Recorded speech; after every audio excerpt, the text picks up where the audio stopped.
मेरा आईडी शायद रहे या ना रहे मुझे पता नहीं। और सुलभ कुमार डिजिटल है जो कि अखिलेश कश्यप के बहुत अच्छे मित्र हैं, अखिलेश कश्यप के साथ दिन रात उठते हैं बैठते हैं। इन सभी लोगों ने मिलकर हमारे आईडी को बर्बाद करने का, हमको बर्बाद करने का ठान कर रखा है। आपको पता होगा कि आज से कुछ दिन पहले जब मेरा आईडी बंद हुआ था तो लगभग 7-8 महीना बहुत दिक्कत थे। हम बहुत आईडी को लेकर परेशान थे, बहुत जूझे भी, बहुत मशक्कत के बाद मेरा आईडी वापस आया 7-8 महीना बाद। और सारा ये लोग का ही खेल था।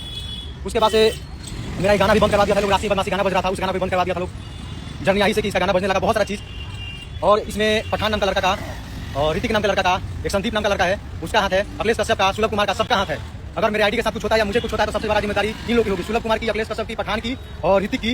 ये सभी लोग मिलकर आईडी को हमारे सस्पेंड करवाने के चक्कर में लगे हुए हैं और खुलेआम धमकी दे रहे हैं। यहाँ तक सम्राट चौधरी जी का स्क्रीनशॉट लेकर भेज रहे हैं कि मुझसे वीडियो कॉल ऑडियो कॉल बात कर रहे हैं कि तुम्हारा ऐसा करवा देंगे वैसा करवा देंगे। वो बहुत अच्छे पद पे हैं और वो न्याय का साथ देंगे, जो गलत करता है उसका साथ नहीं देंगे। तो जितने भी लोग इस वीडियो को देख रहे हैं तो सबसे पहले शेयर कर दीजिए और सभी तक बात पहुंचा दीजिए। और मैं पोस्ट में भी किया हूं, देख सकते हैं सम्राट चौधरी जी का स्क्रीन रिकॉर्डिंग भेज रहा है, स्क्रीन शॉट करके भेजा है कि मुझसे बात कर रहे हैं। और अभी हम आए हुए हैं एफआईआर करने और मेरे साथ कुछ भी होता है तो उसमें अखिलेश कश्यप का और आपका इनका सुलभ कुमार का, ये सभी लोग का जवाबदेही होगा, जिम्मेदारी होगा। चलिए यहीं तक अपना लाइव खत्म करते हैं और पता नहीं आगे क्या होगा, मुझे नहीं पता। मेरा आईडी रहेगा नहीं रहेगा, मेरा यूट्यूब चैनल सब कुछ डिलीट करने का देख लिया कि नीतीश बिहारी ने किस तरह से खेसारीलाल यादव की टीम पे और खास करके अखिलेश कश्यप जो राइटर है खेसारीलाल यादव के फेवरेट राइटर, उस पे इल्जाम लगाते हुए नजर आ रहे हैं। आपको बता दूं कि अखिलेश कश्यप और सुलभ कुमार पे छोटा मोटा आरोप नहीं है, बल्कि खेसारीलाल यादव के जितने भी फैंस का पेज आईडी डिलीट हुआ है, इंस्टा सारे के सारे वो लोग ही डिलीट किए। बात है नीतीश यादव का कहना। जी हाँ, नीतीश यादव का कहना आपको पता होगा कि बहुत पहले यूट्यूबर थे, अब खेसारीलाल यादव की टीम में भी कभी कभी दिखे जाते हैं और ये बहुत बड़ा चैनल के मालिक भी। इसके बाद अखिलेश कश्यप भी सफाई दिए हैं, वीडियो बनाकर ये बोल रहे हैं कि गलत भ्रम फैलाया जा रहा है, हम लोग को गाली गलौज दिलवाने के लिए ऐसा कर रहे हैं, ऐसा बिल्कुल भी नहीं है। यहाँ तक कि अखिलेश कश्यप ने ये बतलाया कि जितने भी खेसारी फैंस के आईडी डिलीट हुए हैं सारे के सारे लोगों का 10 दिन में अंदर आ जाएगा, हम लोगों ने कार्रवाई कर दिया है और बहुत जल्द आएगा। इस तरफ देख रहे हैं कि नीतीश बिहारी किस तरह से आरोप बहुत बड़ा लगाते हुए नजर आ रहे हैं कि ये लोग का ही देन है कि बहुत सारे फैंस का, खेसारी फैंस का आईडी का डिलीट किए हैं। और बात इन्होंने बतलाया कि टुनटुन यादव का भी आईडी इन्होंने ही डिलीट किया था, ऐसे बहुत सारे लोगों का, और मेरा भी कई बार डिलीट हो चुका है और अभी भी डिलीट करने का धमकी दिया जा रहा है। नीतीश यादव एफआईआर भी करने चल गए हैं, तो आगे देखिए क्या होता है। बाकी इन सब बातों को सुनकर देखकर आपको क्या लगता है नीचे कमेंट में बताना ना भूल। वीडियो को एक लाइक करें, लोगों तक ज्यादा शेयर करें, चैनल को सब्सक्राइब करें, इंस्टा पे देख रहे हैं तो फॉलो करके जुड़ जाइए।